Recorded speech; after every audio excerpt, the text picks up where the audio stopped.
Hey everybody, welcome back to The Loop. Today and tomorrow, we're going to do some serious work to get through the book of Genesis. Yesterday, we finished Genesis 32. Today, I want to take you over to Genesis 37. I want to spend the next 2 days looking at the last 13 chapters of this book, all of which focus on a man named Joseph. You may be familiar with Joseph and his famous or infamous coat of many colors. Joseph's life was pretty good early on. Israel, formerly known as Jacob, was his father, and Joseph was daddy's favorite child. All the brothers knew it, and they hated Joseph for it. In fact, they hated him so much that they sold him into slavery, and they told his dad that he had been killed by a wild animal. Joseph gets hauled off to Egypt. He's sold to a man named Potiphar. Then he becomes Potiphar's favorite. In fact, Potiphar says, "I love you so much, you're in charge of my whole household."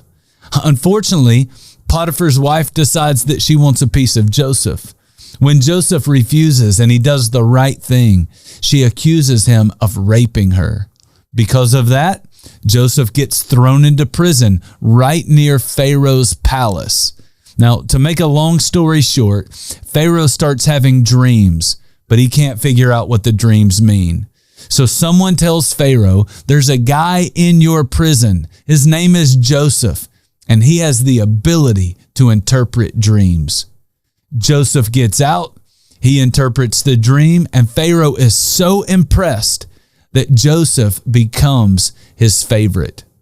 Joseph is actually put in charge of the entire kingdom. Now, I want to point something out to you. There may be times in your life when it feels like nothing is going your way, but in all actuality, everything is going your way. You just don't know it. When Joseph was taken from his home, he was being taken one step closer to his destiny. When Joseph was taken to prison, again, it was one step closer to his destiny. We need to remember that. Our lives will be full of all kinds of twists and turns. They don't always make sense to us, but they always make sense to God. In fact, at the end of it all, Joseph would see his brothers again. When they realized that the brother they sold into slavery was now the man in charge, they were terrified. But this is how Joseph saw it all. He said to them, "What you intended for harm, God intended for good."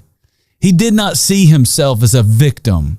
Instead, he saw himself as a chess piece that God was strategically moving to the right place at just the right time. Whether you are going through an unexpected move now, or maybe you go through one later, remember this story and trust that each move is one step closer to where God wants you to be.